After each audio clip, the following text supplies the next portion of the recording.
Welcome to the realm of magic and mystery, classic horror and sci-fi. You are now entering the House of the Unusual podcast with your hosts, Eddie and Joe. Welcome, everyone. I am your host, Joe Pavlansky, pop culture historian, writer for Scary Monsters magazine, and curator of the Crypt of Classics.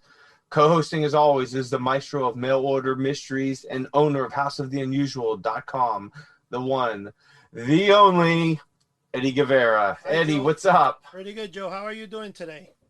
No, not too bad. Now that we got our technical difficulties, hopefully out of the way, and I'll tell we you could one thing. get a move on. We have more technical difficulties than the television channel that would always say we have technical difficulties. I'm telling you, and everyone out there, I got to getting over a little bit of a chest cold, so if you hear me clear my throat or coughing, then deal with it. Hey, Joe, I think you wanted to talk about a topic that was very interesting, and that was pellet firing pistols that were very famous in the mail order ads of the 1970s. What would you like to mention? Well, I know we started talking last time. It was about the how popular the pistol ads were, and how popular even like the ray guns that were introduced from Buck Rogers, Flash Gordon, and even Space Patrol. And what made those so popular? And was it the ads? Was it the movies, TV shows, comic strips, or was it a combination of everything? So just want to kind of get your take on it, and discuss maybe some of your favorite. Did you like the guns better, the cap guns, the BB guns, or the phaser pistols? Well, the first thing I was first introduced, to be honest with you, with the guns themselves, and I used to like reading early magazines of, say, for example, Kung Fu, Inside Karate, and some of those martial arts magazines, including the Guns and Ammo magazine and Soldier of Fortune. And there was always this ad in there that said, "Stop any attacker." And what they would do is they had this two guns, the same ad all the time, that would shoot tear gas. So I thought it was kind of cool because it would say no license required. But then also, every time I went into the Johnson Smith, Johnson Smith, to be honest with you, did not really sell too many pellet guns. They sold one or two, but Honor House, they must have sold in every single ad. They had a pellet firing pistol with free targets. So I always thought they were actually pellet firing. Till the day I ordered one, and I found out that the pellets were nothing more but they were this plastic little bullets that you would insert. And it was kind of funny, though, because the plastic bullets would be inserted, and you can just shoot it into your hand like that. Now, normally I'm trying to think where I have some of them that I could, in future shows, have some pictures of them. I might even, maybe later on edit some into the podcast we're doing right now to be able to, show the people what the ads were. But it was very popular. And to let everyone know, this is our first video podcast as well. Yeah, then we've had more technical difficulties than, like I said, the channel, because for some reason Zoom kept crashing on my iPad, and there's no reason for it. I have 1 gig of up and down internet, the fastest internet from Fios, and I also have the iPad Pro, which is 4 months old, the 2020 version, and it's connected right now to the Rode Podcaster Pro. So why it's crashing and why it would conflict beats me. But let's see. Stuff like that will always happen, man. But we were talking about the guns and all that. I remember when I was young, and then now this would have been around like the early mid 80s. I used to see a lot of the ads, and even at my local drugstore was because Rambo was real big at the time. So you would get the Rambo set. I think it came with a little red bandana, and then you had a gun that came with it, a little canteen. And, it's one of those guns that you pull the trigger and it made like that little, I don't know, kind of weird noise. But that's kind of what got me into the cap guns because, as I got a little bit older, a year or two older, I didn't really care for the sound anymore. I wanted something that made a bang. So then I got found the cap guns where you would put in it came with the, remember the long strips that you would load in, and then you could buy the other ones that they were like 6-shooters, where they would come with the round, like plastic things with the gunpowder in them, and you would put them in, and you would get maybe 6 or 8 shots from those. But that's really where I started, with the guns. I don't know if you're aware. Sometimes those cap guns, the one that had the little round thing with the 6-shooter, yeah, they had a lot of the pellet firing pistols actually had that in the background. Then you would insert the pellet into the front of the cylinder. Oh, really? Yeah, and when the cap went off, it shot the pellet. It projected it. I have 1 or 2 of those. Definitely, you won't find that today anywhere. But I mean, even you can find them because it wouldn't project it. Like you could shoot it into your hand. But right. What was really fascinating mostly about those guns is the following. The guns look so realistic. In fact, they were full size. In fact, if you pulled it out on somebody in a dark alley, they would probably think it's a real pistol. Yeah, especially nowadays, kids will get shot over stuff like that. You'll definitely get shot. Actually, Honor House, to be honest with you, Joe, when they sold Honor House in the early 80s, a company called Guaranteed Distributors took them over. And when they took them over, what Honor House did was that they basically sold for about 6 years those pellet firing pistols. I think I sent you a recent photograph of what the ads look like. So do you see that? A total of about, I think, 9 of them. I was actually looking around my office here to see, because I think I might have had one of those flyers, so I can show, basically what they were, and you could see the different kinds of pistols. But when you want to find something, you don't find it, Yeah, and, that's and all I'm here, good. I don't have like the option right now to look around for it, but I got to tell you, you would have so many that it was amazing. I mean, the pellet firing pistols, I would think, I was trying to see actually my phone right now to see if I could even bring up an image of one so you could see what I'm saying. But they actually sold for a long time, and they were sold along magazines that really were gun magazines. So why would you think that a Guns and Ammo is going to sell a pellet gun made of plastic with plastic bullets?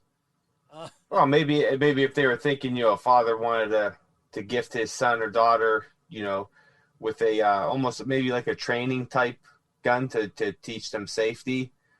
That's the only thing I would be able to think. Why? But you would think it's real. So when you order them no one thinks, okay, wait, there's $4.95 or $6.95. How can you buy a pellet gun for $6? And yeah, that's cheap. Yeah, it's funny because I had a speaking of the pellet guns, I had a one of the pump pellet gun when I was young, and I used to sit up when I had my bedroom in the attic. And it was long because it was a Cape Cod. So at one end, I would set up a box, and I would put like a pillow behind it or some styrofoam and all that. And then I would set up my little green army men in it.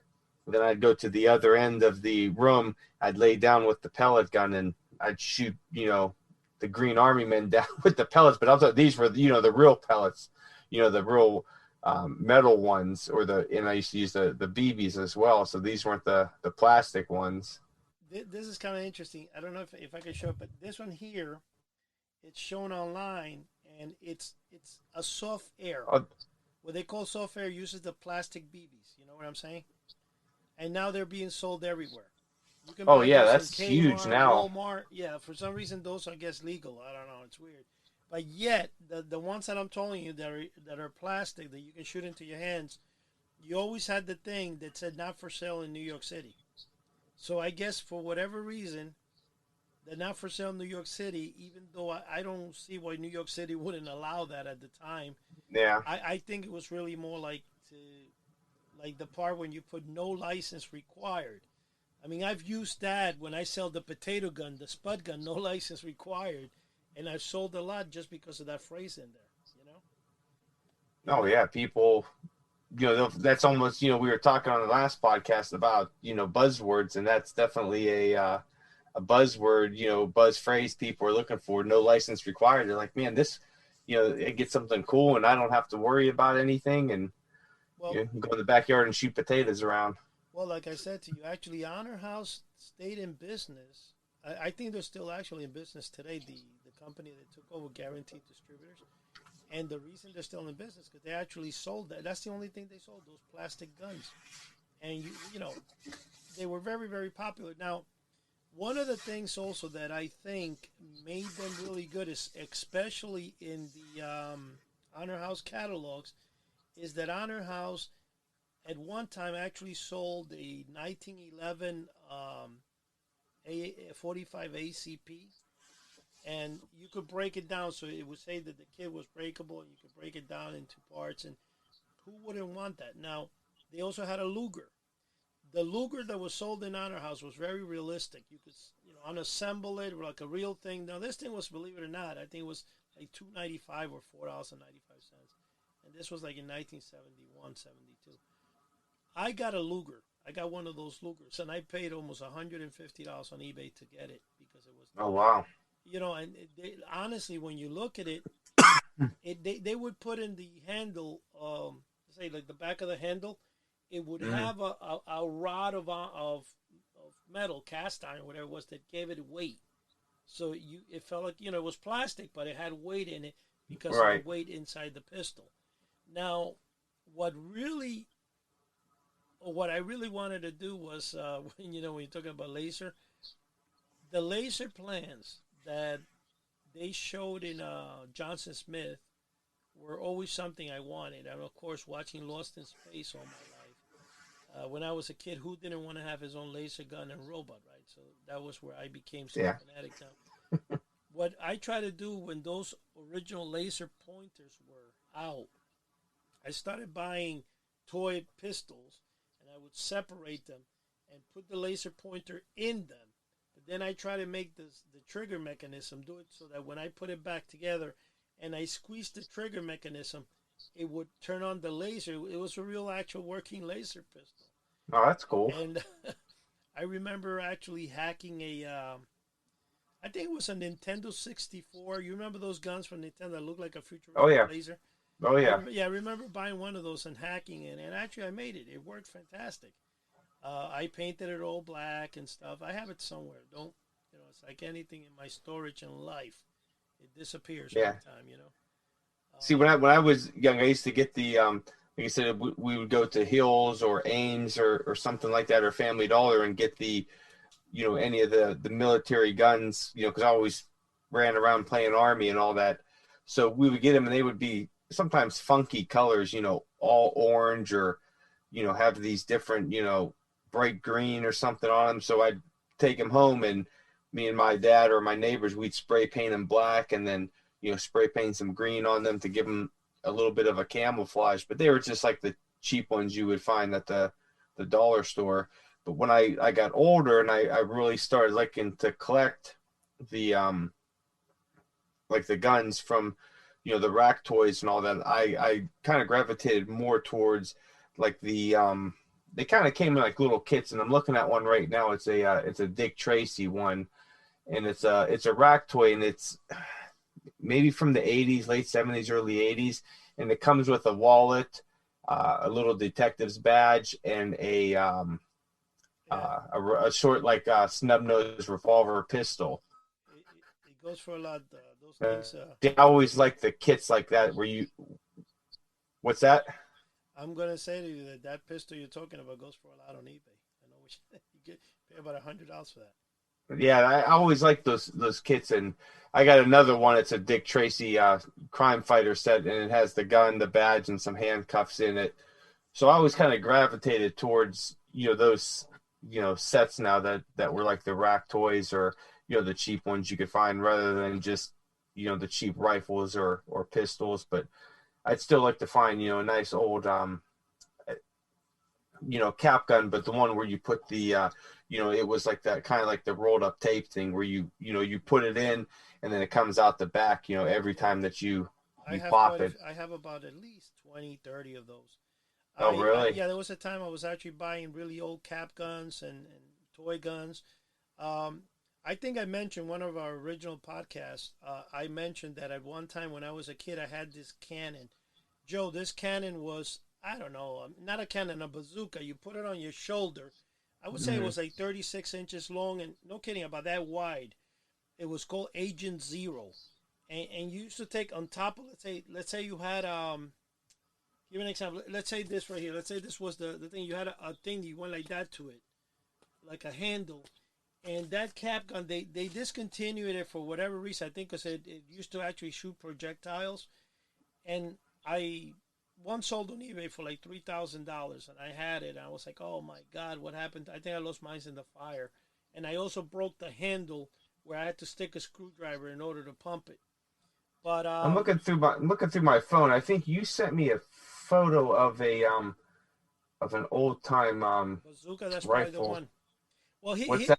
here's one thing I want to say to you. I do have a large collection of toy guns and stuff, but one of the ones that's one of my favorites, and this I thought was funny because one time we go to the mall and I go into Spencer's, and there was an early version, because you know how you have that Dick Tracy gun, which is, gosh, man, not Dick Tracy, Buck Rogers. There's one Oh particular yeah. gun that sells for always over $300-$400 every time it goes on sale. I bought one time all rusted and stuff, and I had to clean it up, and I have, it's in pretty good condition. But the thing is that the all the Buck Rogers pistols, they go for a lot of money, right? Oh, definitely. And I had one that I was able to get. It's a black plastic pistol, but it shoots air. And it was kind of funny though because they made kind of a version of that, but this thing was like, I think like no kidding, like 10 inches in diameter, and it was called the Air Bazooka. And then in the back, you had like you pulled a rubber band with this suction kind of thing, and when you went like this, it went poof, and it shot air forward. So I, That's pretty cool. I'm in Spencer's. I don't know. It was in the early days of my Excuse me. marriage. I think in the late '80s or I don't know mid '90s, whatever it was. And I take the gun, and my wife is standing about maybe 6, 7 feet away from me, and I just go like this, and I pointed at her back of her head, and I go poof, and gently the air goes through the air, and her hair goes like this to the front, poof, like all her hair. And she looked at me and said, like, you moron. But it was funny though because I just went like this, and the gust of air goes out of the thing, and then it goes like hits. It's kind of like when you go like, and you not spit, but you puff into the air, and then 2 seconds Right. later the whatever you have moves or the curtain. But it was so funny, and that is one of my favorite. There was also another pistol they did in the 50s, which actually just like a paper cap. What it did is it actually took pieces of paper, and then it would hammer it and pop them and cause a popping sound. Now Oh yeah. I have that one as well. That one actually looks more like a it's metal. It's got a futuristic looking thing. It doesn't. I mean, it looks like a gun, but it looks like those guns the sparkling ones that you go like that and they shoot sparks. Oh yeah, Well, it yeah. has a trigger like that. It's all metal, and you would put slips of paper. You would cut strips of paper, put it through, and then when you it kind of does the same thing as like if you would take your hand, let's say, and put a paper, you go like that, and you pop it, and it would cause the popping sound. And that was another gun. Now those spark guns, didn't they mostly use those for like the would be like the laser pistols type that from a sci-fi show or something? You gave me the cough, Joe. I know. Excuse me. Oh my god. The I'm fighting mine. I gave it to you over the internet. oh man, that's funny. Um, I'm still trying to find that photo. I want to say that you sent it to me, or oh my, I can't remember where was that, but it was of a it had to have been of that. I'm gonna stop looking, but I think it was of that bazooka, it's got a and little it was kid. really Yeah, huge. it's got a little kid that has it on his shoulder. It's a black and white photo. I probably did send it to you. I think I did. But the thing is that with all the guns that they made, the cap guns and stuff, the rubber band guns, those are another of my favorite. Down in Cuba, when I was 4 years old, my very first gun ever was a rubber band gun. And then one day I remember I had a shovel, a little shovel, and opening holes in the ground or something, and I came across the remains of a cap pistol that used to belong to my grandfather.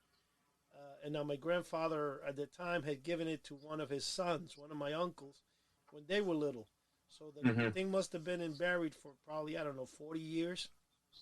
And I remember taking it out and I looked at it and he goes to me, "Oh, this is a cap gun." And it was actually, do you remember there was this little miniature cap guns about an inch and a half or two Oh yeah, I inches remember black, those. and the top would pop up and you put the little roll Yep. inside and you go tack tack tack and it was it was one of those. I'm surprised it survived, but actually I cleaned it up and Boy, I forgot all about those, man. We used to get them at the corner store, I think for 50 cents or a buck, and I think the the tape part was like 25 cents and you get like four rolls or something like that in it. But yeah, I just man, I forgot all about those. well, here's the thing. Basically, we decided to do this podcast tonight, but we were doing it because we're trying to figure out how to do this live podcast thing. I would have been more prepared by having a few of the items, but I have that little cap gun in its original packaging. I still have it. Then I have a couple, actually, like two or three original. There was, you remember the little flying disc that they had the Star Trek, and it would look like a 45 kind of, but it had like the handle in the back and the little handle in the front, and you stick in this little flying saucer disc on the side, and then we shoot it would shoot out the little flying saucers.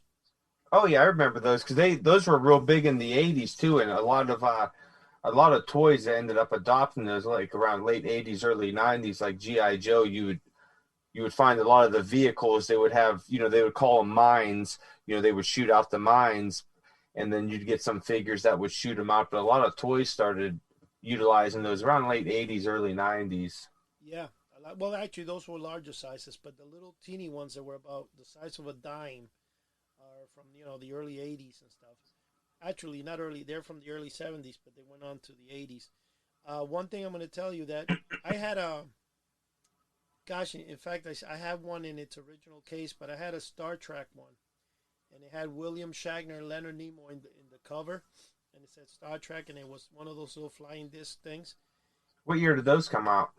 Well, I was playing with this probably 1974, so 75. Oh, So, okay. but like I said, I have an original in its packaging. I can't go get it right now because I'll have to leave to go get it on the other side. But that gun was funny because the first one I had as a kid, I was playing outside my building in New York City and in Washington Heights, and a girl came up to me, and she was old or whatever, and she grabbed the gun and hit me over the head with it and took off with it. Oh, really? Yeah, she mugged me, man. I was so devastated, man. It Man, really and you had the bothered me. gun. You should have defended yourself. Sheesh, man. And it was kind of funny because she took it. She stole it on me, and That's funny. that was funny, man. That was I mean, a long, long time ago. But see, the whole thing is, there has always been, and for me, it's always been a favorite of mine to have guns. My father, when I was young in Cuba, he took a a lone piece, a lone stick, right? So think of a triangular kind of stick, triangular like this going down, a piece of wood, and then he put a nail with a little stick over here and another nail as the trigger. So what Hmm. happened is that, let's say this is the trigger, right? The nail, not the nail, the piece of stick here would hold the trigger, and I would put a rubber band from the thing to the front. Now, in Cuba, you don't have rubber bands, especially in a communist government and stuff. I was like 4 years old, 1965, 66. And what they would do is take car tires, the inner tubes of car tires, and he would give me the rubber band with an inner tube. He cut a little strip with a knife, and then he tied it. But now this rubber band, I had to save it because I only had one rubber band. It's not like I had multi. So I would put it on. So what you would do is just think about it. You would kind of, let's say this is the trigger here. You would take off the thing that's holding the trigger there, take it off, and then you hold the trigger. So you released it. The rubber band would shoot. And that was my first pistol. Another thing, because I was very fascinated with guns or any projectile that shot things. Another thing my grandfather would do for me, and this is really, I can't, I don't remember the name of the plant. What do you call those plants? They grow in islands and bamboo. Okay, bamboo plants. in back of my house, there was a huge bamboo forest. And what my grandfather would do is he would get a 2 foot long bamboo, and he would take a rod and break it through the middle, and leave it Hmm. where it was smooth inside. Because the bamboo, every so many inches, there's a knot. So he would break the knot inside and leave it blank. So then what he would do is he would give me a paper that I would wet, and I would stuff in one side, and then I would take the other side and stuff another wet paper, and then with the stick in the middle, you kind of like rushed it quick, and the paper in the front go pop and shoot out. Oh, Yeah, that was my other weapon, and I always it's funny because cork guns. Remember the cork guns?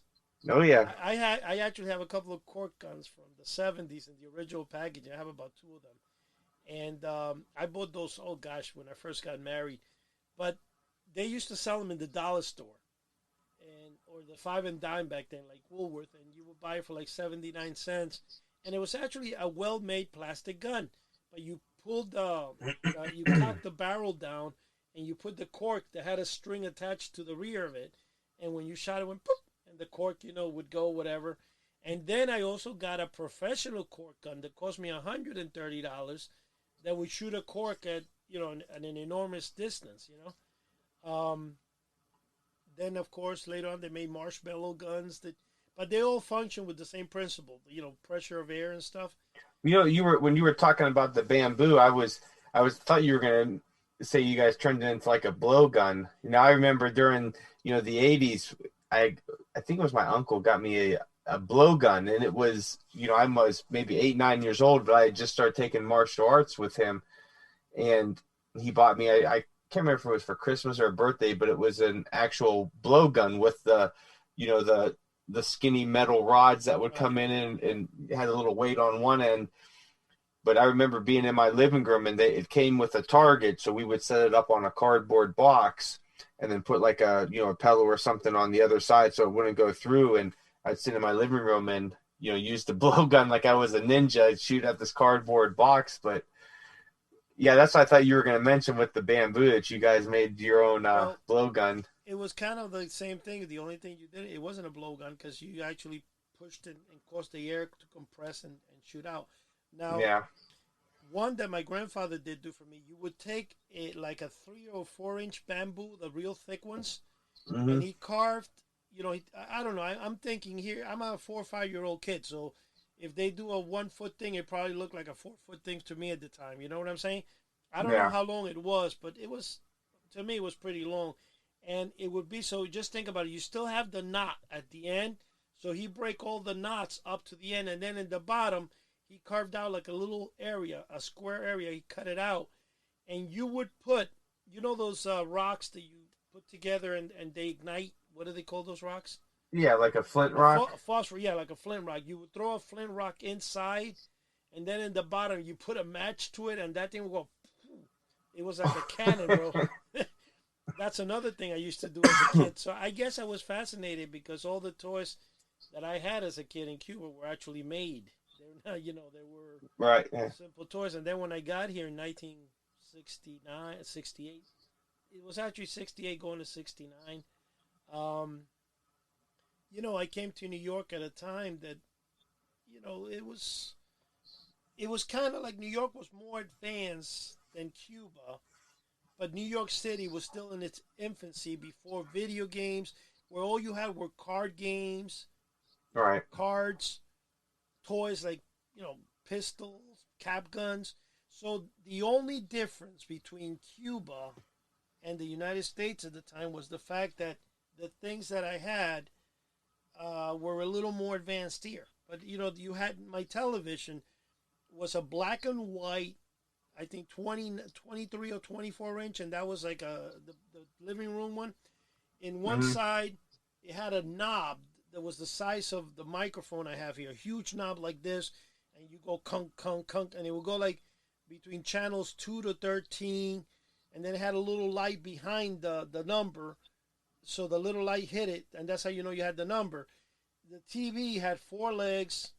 It was round, not the TV, but the inside was round. Then it had a glass in front of, which I don't understand why they always did that. You had the picture tube inside, but you had a glass in front of the picture tube. Hmm. And it was black and white. So, I basically grew up and I started seeing things change. Video games came around so I'm able to say that that's why actually mail order also became so popular, as I always say to you, in the 1970s, because, you know, we really played with a lot with our imagination. We played and built the corner. Like, you could still play with cardboard boxes. Like, my cousins would come over. I'll take a big cardboard box and make it into a little house. And we go inside the cardboard box, and you thought it was a spaceship. So buying the Polaris nuclear sub and stuff would be like a normal thing for the time. That's what people had. There's no video games. Oh my gosh. I still remember when beepers came around. Beepers were who didn't want to get their own beeper? Yet Oh man, I think I had a pager as late as 2003 maybe. I remember I thought it was so fascinating. This is the funny thing. Well, the first time I ever got a pager, I was so excited that now my wife could call me and I get the beep. And I paid, I think it was $70 for the service for the whole year. So they sold me the pager, small little thing about the size of a lighter, and I had service for the whole year. My oldest daughter, thought it was hot for her to carry the pager around. She puts it on the side the same day I bought it. We go to a mall. She goes inside the mall, and guess what she does? She loses it in the bathroom. Like, I just threw out this. I was so pissed, man. I'm like, are you kidding me? Somebody took it, and they had a whole full year service with it because my telephone number was on it. But anyway, so, pagers come in. And then the best part is when the first cell phones come around. My God, those things, you're carrying a briefcase for the battery, and you have a cell phone, it was like a wall phone, but you carried it with you, and you paid anywhere from $1 to $3 a minute, incoming Yeah. or outgoing. So, Well, I remember our cell phone we had it was around 97 or 98, and I think it was a StarTAC. So you had it was like this, and you had to open it up, you had to pull the antenna up, and I think that we had a plan that was like 20 minutes for the month, so we were only able to use it, for emergencies. Basically, that's why my parents got it, was for emergencies. And if you went over the 20 minutes, it was something like, I don't know, $1 a minute or something astronomical like that. So, you always had to make sure that you stayed under those 20 minutes. So it was always for emergency use, to call for a ride if you were somewhere. And now you have unlimited, you could do whatever you want. You definitely got it after me, because when I started with my first cell phone, there was no such thing. I understand. I remember the one when they had plans where you would get the first 60 minutes or the first 20 minutes included, and then everything after that was like $1. Yeah. When I got my first phone, it was $1 a minute going in and $1 a minute going out. Oh. Here's the best part that people forgot. If somebody called you by accident, you paid. Yeah. So if somebody called you in and you get, hello, who's it? Oh, wrong number, $2-3 right there. So an average bill of $200 to $300 a month was very common. Now, I remember my buddy's parents had a car phone, and this would have been early 90s. And I want to say they paid $1.50 a minute for incoming and outgoing calls on that. So yeah, we've come a long way with the cell phones. But and I still remember, I don't even know if these are still around, is when I was in Kosovo in 2006, we still used I know, man, that's only 14 years ago.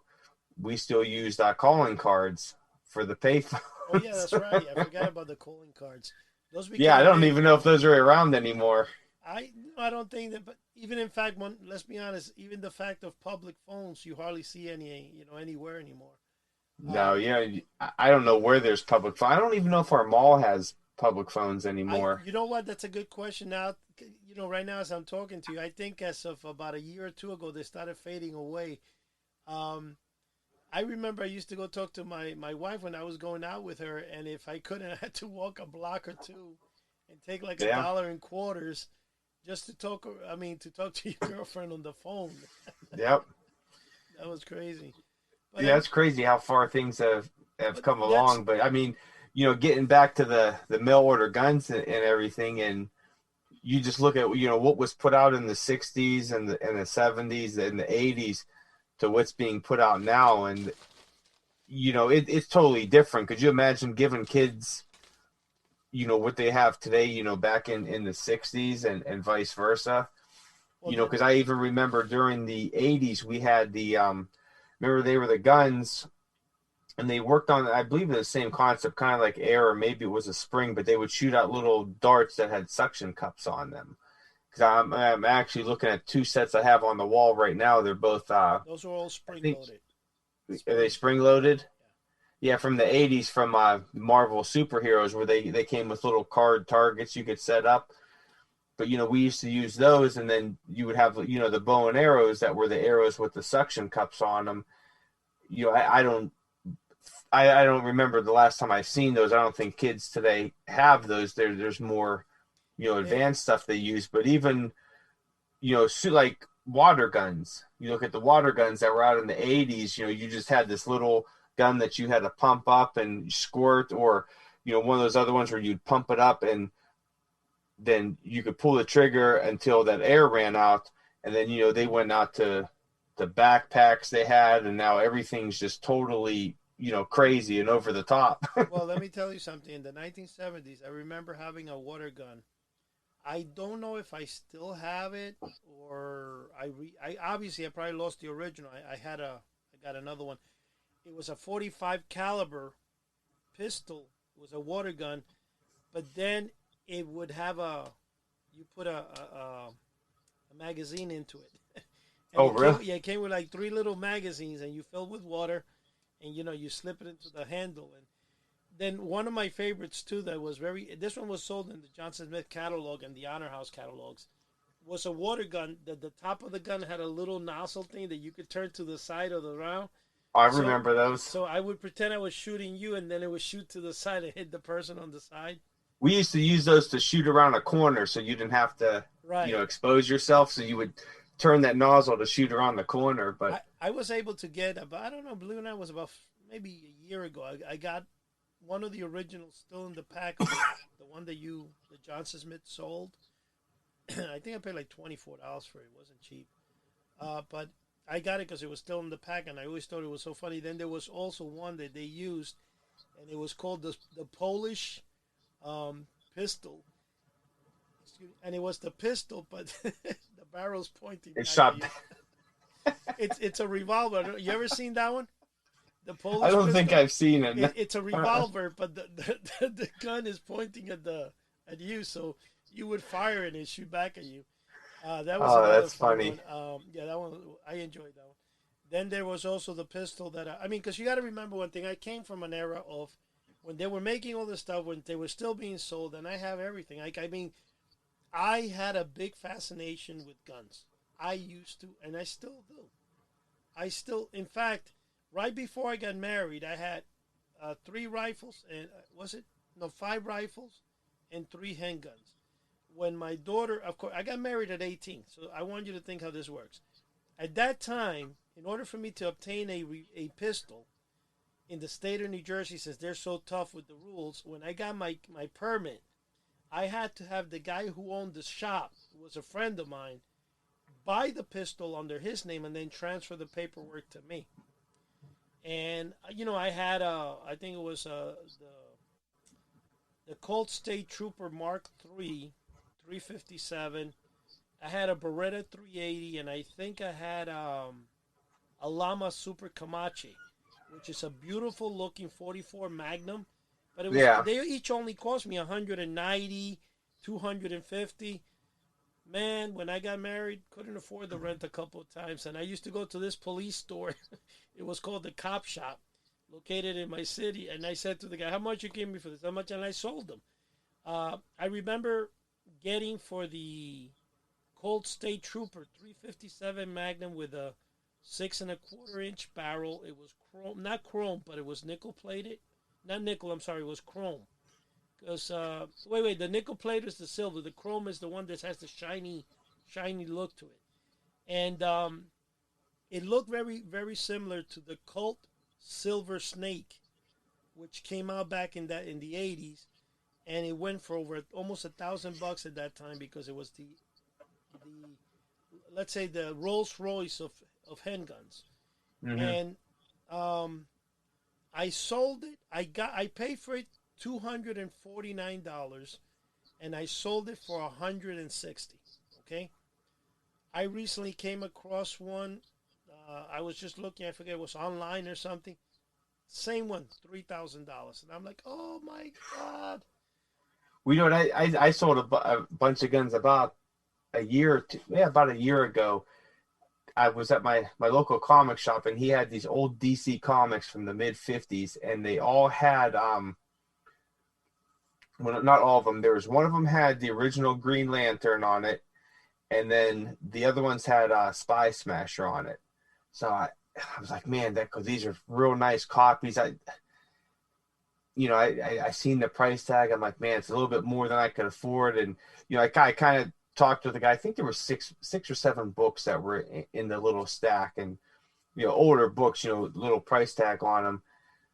So came up with we worked things out, and it came to like I think like $1,500 for the books. I'm like, give me I'll make some payments on it. I'll see what I could do. So I went home. I'm like, man, I got to get these books. So I had a rifle. I've never shot it. I bought it off a buddy, and I had a SIG 1911. It was a Molon Lav edition. Only shot it maybe 50 times. I'm like, you know what? I haven't shot these in a while. The other one I haven't even shot. I said, I'm going to sell these. I said, I got to have these books, man. I go, because it'll take me forever to pay off, $1,500, maybe $50, a month or something. So I ended up selling the books or not the books, but the guns. And I was able to buy the books with like $30 left over. You know, So I filled up my gas tank. that's funny because The things we do for you our have to. hobby. Well, the thing with me is that even though I had the guns, the moment my daughter was born, my 34-year-old, I said to myself, I'm gonna get rid of them, and I got rid. The first handgun, I mean, the first gun I own again, which this is funny because I'm a collector, so I don't like to fire them, is when Duck Dynasty came out on television. I think it's a Mousberg. I think is the brand, and it's not a 3006. I used to have one of the rifles I had was the Winchester Model 70 lightweight 3006 back in the day, and the Ruger, not Ruger, Marlin 780 22 long. I had the Marlin 760, which was like it was a semi-automatic 22 long, the long 22s. And then I had a 44 ACP carbine, which you could put 1944 Magnums, and it was, like the old rifleman guns where you had the carbine in the bottom like that. I sold all of them. But anyway, I was able to buy again a rifle. It was on sale Black Friday about 5 years ago. And I bought, I don't know, like 5 or 6 not cases, but boxes of bullets. It's what is it, caliber 280? It's like the 3006, but it's just slightly smaller, the tip.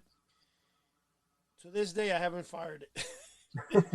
I put it in my closet. I even lost the key because the fact is I'm a collector. So I just Yeah. love my favorite guns when it came to rifles are the bolt action with you know what I'm saying? They're long and then they kind of have the groove like that, and then the stock comes out, but it has like a Right. little bit where you grab it. You know what I'm saying? Like a little slight handle, and the stock goes like that.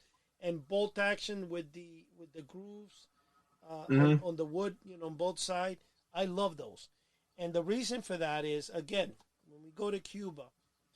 One day my grandfather had a relative come over to visit, and I think he worked for the government because who in Cuba is going to own a gun? You can't. So the guy came and he put his rifle by the wall, leaning on the wall, standing up on the ground. So when I saw it, my grandfather says to me, "You can't touch that because it's a gun." I was fascinated, man. It sounds retarded to say this, but also the guy goes in the back. I think he had what I think was a 45 caliber, and he goes, I want to show you how powerful this is to my grandfather. So he puts a bullet in it. He fires it up into the air. And he said, it cracks the shell. So the shell came out and it had a little crack. I still remember this like it happened yesterday. It fascinated me. That day, I became a gun lover from being 4 or 5 years old Yeah. and getting introduced to it. So when I came, all I would do is buy toy guns, any type of gun, collectible, cap firing pistols. I probably have between cap pistols and, those toy guns from the comic books. I have almost every one of them. Like Well, I tell you anything what, that. I was able to purchase this. I think it was over the a little bit before summertime. Was a buddy of mine. He was a big collector like us, and he had an original Red Ryder from 1934, I believe it was, You got it? and he had it up on his wall. And he also had the 50th anniversary. I believe it was 50th anniversary edition.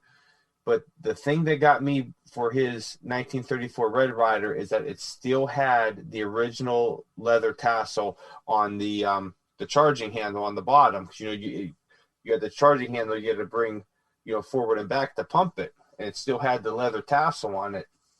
And I was just gawking over. I said, I've never seen BB gun this old and in immaculate condition. Well, he called me one day and he goes, hey, I want you to, stop over. So he had both of the guns there. He goes, I'll give it to you for a good price if you want them. And, needless to say, I don't care. I didn't really care what the price was. I just wanted the 1934, Red Ryder. But, part of the deal was to take the 50th anniversary, which, I didn't really want it. I wanted the original one. But like I compared the original to the 50th anniversary one, which would have been mid 80s that came out, and it was just very junky. The 80s one, it was plastic where the original was wood, and it was just you could tell that it wasn't put together as well as the original, and it didn't have a leather tassel. It was like the faux leather that was on it, so it was very cheaply done. And I left it in the box. I have the original one up on the wall, and it's absolutely beautiful for being almost 90 years old or so. Well, So you could tell a lot of those guns were put together very well in 30s, 40s, 50s, and 60s. they were. Probably even going into the 70s. They were. I think, I don't know, probably the 80s, the early 80s or early 90s, like 1991, 92. There's a gun. I don't know if I guess they're still in business. They're called Beeman Sporting Goods, and they would sell. Beeman air guns are high power air guns. They go for several $100s. Some of them go for like $2,000-$3,000. They're precision for shooting, and for target practice, obviously. I remember I had one that I purchased, and then I sold it because it got me pissed off that they made me get a license for that crap in New Jersey. And that particular one was called the Tempest. And it had a futuristic thing because it looks like a big round barrel where the air went. And then on the top was a thin barrel, and that's where you put the pellet. But it cost me like $380. I don't know why I bought it. I bought it, and probably 2 or 3 months later, I sold it. And I remember it was kind of stupid because I had when I sold it, nobody wanted to buy it because I had to sell it to somebody who had a license, And I sold it to some old guy. I'm surprised, but I only sold it to him for, I think it was $230. So it was brand new. I never used it, but that's what counts. But then when the soft air came on, that they were allowed to be sold in all the stores from Walmart to everything in New Jersey. Because at one time, Kmart in New Jersey, everywhere you went in New Jersey, you had, you can buy guns. The laws are so strict here that when I bought my rifle 4 years ago, I bought it in Dick's Sporting Goods, and I went and purchased it. They made me wait a week after I purchased it, and then when I got there, the guy says, "Are you finished?" I said, "Yeah." He says, I go to pick up my gun. They made me wait 7 days or something like that. And then he brings it to the outside of the store in the parking lot and goes, here. I go, are you That's kidding me? crazy. They walked me out to the parking lot and then they gave it to me. And he says, how about beautiful? And I'm like, that's so stupid. Well, inside the store, they did that. That's how, I mean, the laws are just stupid up in this area. Really dumb. The fact that my mom lives in Florida and my brother's over there, my whole collection, I put her over there when I go to Florida, because see, that's another thing. I want to bring my brother onto the podcast because my brother has two storage units. I think they're 10 by 12, 10 by 10s, filled with Superman collectibles. He's the same age as you, Joe. I think he's Oh about man. 42, 43. I'm 18 years older than him, whatever. But he's got Superman, like everything Superman, statues, and he's got he's got like 2 or 3 BB guns that I have, which includes, I got to be honest, I had the original Red Ryder, just like you did, and this is going to make you laugh. I bought it in New York City in a flea market, downtown New York, and I'm like, I thought this was supposed to be illegal in New York. I bought this, oh my gosh, back in 1987, 88, okay? And I lost it in the fire. It burned out. So I do have in Florida in my mom's house, because I have a closet in my mom's house that, it's mine. So I put a lot of my collectibles down there. And the reason is because anytime I go down there, I usually fly or drive and I can't bring it up. So but I don't keep important things. I'll keep like my BB guns and stuff like that because I just want to have them. I don't care. It's not something I go out, but what I was going to tell you, I have the 50th anniversary edition. Well, what now this is our first video podcast, so there'll be some people watching the video and listening, and some people just listening to the podcast. So I'm gonna get something very special for the people that are watching this podcast. So give me a second. I'm gonna go off screen here real quick, and I'm gonna grab something that's just out of view. Joe, you pulled the disappearing act. Oh my God. I saw you disappear before my very eyes.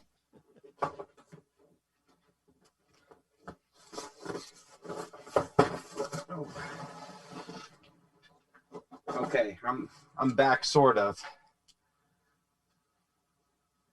Let me get my earphones on. All right, you still there? Yeah, the 50th edition. No, this is the original one. Oh, that's the one. I thought you had it up in the wall. No, I thought I did, but I have it in the box. So I was just thinking, I said, man, this is the... Yeah. Is this the original one? That's the original. I can see it. Yeah, it is.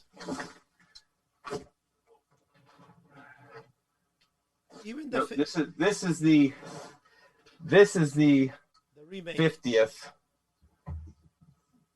Yeah, I thought I had it up on the wall, but I must have took them down when I was cleaning. This is the original. You could kind of see how the leather, the leather's kind of broken, all that, and it's older. But it is... Do you have any rust on that? It looks... Nope.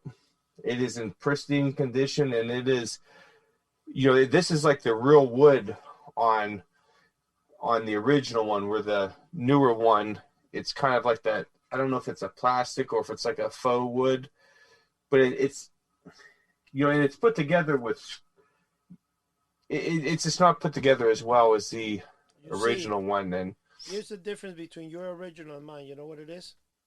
My 50th is still original box. I haven't taken it out. It still has the original. That's a nice piece, man. Really? Yeah, that's the box.